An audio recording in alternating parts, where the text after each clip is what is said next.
Hello दोस्तों, मैं हूं रवि और आज हम बात करने वाले हैं हॉलीवुड मूवी वेनम 2 की।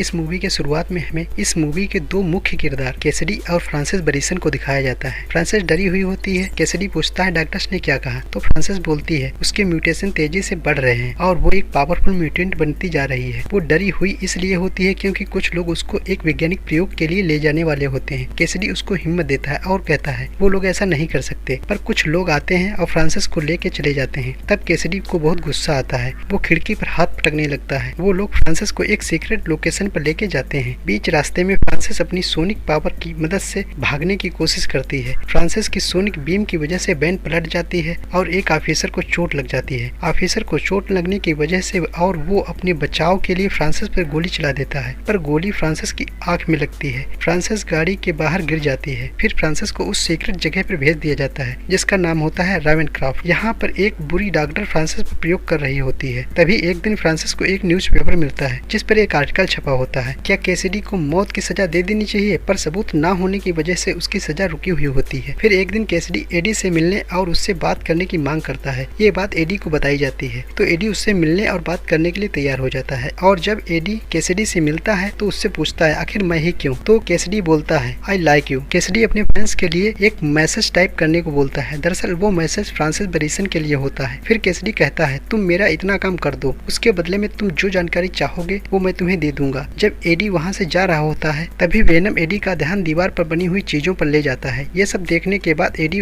और वेनम वहाँ से चले जाते हैं। घर आने के बाद वेनम दीवार पर बनी हुई चीजों को डिकोड करने में एडी की मदद करता है और एडी को एक लोकेशन बताता है जहाँ पर कैसिडी ने सभी डेड बॉडी को छुपाया था। एक रिपोर्टर एडी का इंटरव्यू लेते वक्त कहता है क्या ये सब जानकारी तुम्हें कैसिडी ने खुद दी, क्योंकि तुम्हारे अलावा कैसिडी से और कोई नहीं मिला है। कैसिडी तुम्हें लाइक करता है, क्या तुम दोनों अच्छे दोस्त बन गए हो। ये खबर वायरल हो जाती है। कैसिडी को लगता है कि एडी ने उसको धोखा दिया है और इसके लिए वो एडी को दोषी मानता है। इधर वेनम एडी को बाहर निकलकर बुरे लोगों का खात्मा करने को बोलता है। वेनम कहता है कि मुर्गियां खा खाकर वो थक गया है, अब वो इंसानों को खाने के लिए तरस रहा है। तब एडी बोलता है हम पहले ही क्लेटस के केस में उलझे हुए हैं, एक भी इंसान गायब हुआ तो FBI का शक हम पर जाएगा। वेनम एडी को गालियां देने लगता तो एडी वेनम को उसको थोड़ा रेस्पेक्ट देने के लिए कहता है। तभी एन का फोन आता है। वो एडी को मिलने के लिए बुलाती है। एडी एन से मिलता है तो मन ही मन में वेनम से बात करने लगता है। एन एडी के इस बिहेवियर को देखकर बोलती है क्या वेनम तुम्हारे साथ है, तो एडी बोलता है वेनम तो कब का मर चुका है। तो एन बोलती है उसकी और डैन की एंगेजमेंट हो चुकी है। इस पर एडी थोड़ा इमोशनल हो जाता है तो वेनम रास्ते में एडी को सहानुभूति देता है। एडी घर आ जाता है तो वेनम एडी को खाना बना कर देता है। उसी समय वेनम कैसिडी का एक लेटर भी एडी को देता है जिसमें कैसिडी सब कुछ अपने सभी गुनाह एडी को बता देता है और लास्ट में एक बार एडी को मिलने के लिए बुलाता है। एडी कैसिडी से मिलने जाता है। वहाँ पर कैसिडी एडी को बुरा भला कहने लगता है तो वेनम को गुस्सा आ जाता है। वो बाहर आकर कैसिडी को मारने लगता है तो उसी वक्त कैसिडी एडी को काट लेता है तो वहाँ पर गार्ड आकर दोनों को छुड़ा देते हैं। जब एडी का ब्लड कैसिडी के मुंह में चला जाता है तो उसको चखने के बाद कैसिडी बोलता है उसने खून तो पहले भी चखा है पर ये कुछ अलग है। यहाँ पर ये भी ध्यान रखना जब कैसिडी एडी को काटता है तो एडी का सिम्बियोट कैसिडी के मुंह में चला जाता है। मूवी में ट्विस्ट यहीं पर आता है। एडी घर जाता है तो एडी वेनम को कहता है तुम्हें अपने गुस्से पर काबू रखना होगा। तो पहले वेनम सॉरी बोलता है पर एडी के ज्यादा बोलने पर वेनम को भी गुस्सा आ जाता है तो वह घर में तोड़ फोड़ करने लगता है और वेनम वहाँ से एडी को छोड़कर चला जाता है। इधर कैसिडी के सभी गुनाह साबित हो जाने पर उसको मारने के लिए इंजेक्शन दिए जाते हैं। यहीं पर हमें कार्नेज की एक झलक देखने को मिलती है। इधर वेनम एक लड़की की बॉडी में चला जाता है और वो लड़की एक ऐसी पार्टी में जाती है जहाँ पर सभी लोग अपनी अपनी कॉस्ट्यूम में होते हैं। वहाँ पर सभी लोग वेनम को एक पोशाक समझकर उसकी खूब तारीफ करते हैं। दूसरी तरफ कैसिडी एक कार चुराकर भाग रहा हो। तभी कार्नेज बोलता है दुनिया में सिर्फ एक ही सिम्बियोट है जो है वेनम, अगर हम उसको मार देंगे तो हम दोनों इस पूरी दुनिया पे राज कर सकते हैं। तो कैसिडी पहले फ्रांसिस को छुड़ाने के लिए बोलता है और कार्नेज मान जाता है। कैसिडी रावेनक्रॉफ्ट का लोकेशन पता करके वहाँ की डॉक्टर को मारकर फ्रांसिस को छुड़ा लेता है। फ्रांसिस कार्नेज को देखकर खुश हो जाती है। कार्नेज तबाही मचाना स्टार्ट कर देता है। उधर पुलिस एडी को पकड़ लेती है क्योंकि उसके घर से कुछ दूर पर कई सारी डेड बॉडी मिलती है। तो एडी बोलता है वो एक कॉल किए बिना कुछ नहीं बताएगा। एडी की कॉल पर एन डैन को अपने साथ लेकर एडी के पास आती है तो एडी उसको बताता है कि शहर में ये जो भी हो रहा है ये सब कैसिडी की वजह से हो रहा है। उसकी बॉडी में एक सिम्बियोट है। साथ में एडी एन से वेनम को भी ढूंढने के लिए बोलता है। जब एन चेन के पास पहुंचती है तो पता लगता है वेनम चेन की बॉडी में छुपा होता है और वो एडी से गुस्सा भी होता है। एन की रिक्वेस्ट पर वेनम मान जाता है। इधर कार्नेज और कैसिडी दोनों बोलते हैं उनका अगला शिकार वेनम और एडी है। इधर फ्रांसिस एन को किडनैप कर लेती है और डैन से एडी को अपनी शादी में आने का मैसेज देने को बोलती है। डैन एडी को फोन करके सारी बात बता देता है। फ्रांसिस और कैसिडी की शादी करने की जगह की लोकेशन एडी को दे देता है। फ्रांसिस ने वहीं पर डिटेक्टिव को भी बंदी बना रखा होता है। तभी वहाँ पर वेनम पहुँच जाता है। जैसे ही कैसिडी के अंदर से कार्नेज बाहर आता है, वेनम एडी के अंदर छुप जाता है। तो एडी पूछता है क्या हुआ, तो वेनम बोलता है ये रेड वन है और ये बहुत पावरफुल होते हैं। तो एडी बोलता है बाहर आओ, इसके बदले तुम जिसे चाहो उसे खा सकते हो। फिर वेनम एडी को लव यू बोलते हुए तुरंत बाहर आ जाता है। वेनम और कार्नेज की तगड़ी वाली फाइट स्टार्ट हो जाती है। फ्रांसिस की सोनिक बीम की वजह से वेनम और कार्नेज दोनों कमजोर होने लगते हैं और सब कुछ टूटने लगता है। वेनम दीवार के नीचे फंस जाता है। काफी थक जाने पर बोलता है हम इससे नहीं जीत सकते। तो एडी बोलता है हमारी जोड़ी एकदम परफेक्ट है, उधर देखो। कैसिडी का कार्नेज पर कोई भी कंट्रोल नहीं है। वेनम उठता है और इस बार कैसिडी और कार्नेज दोनों को खत्म कर देता है। इस मूवी में दूसरा ट्विस्ट अब आता है, क्योंकि इस मूवी के लास्ट में वेनम की हाइप और ज्यादा बढ़ाने के लिए एक सीन दिखाया जाता है और एडी वेनम से अपने राज बताने के लिए बोलता है। तो वेनम कहता है अगर मैं 80 बिलियन ईयर की जानकारी तुम्हें बताने लगा तो तुम्हारा छोटू सा दिमाग फट जाएगा। और वेनम अपने पावर की एक झलक दिखाने लगता है। तभी जोर की लाइट चमकने लगती है। तो एडी बोलता है ये क्या है।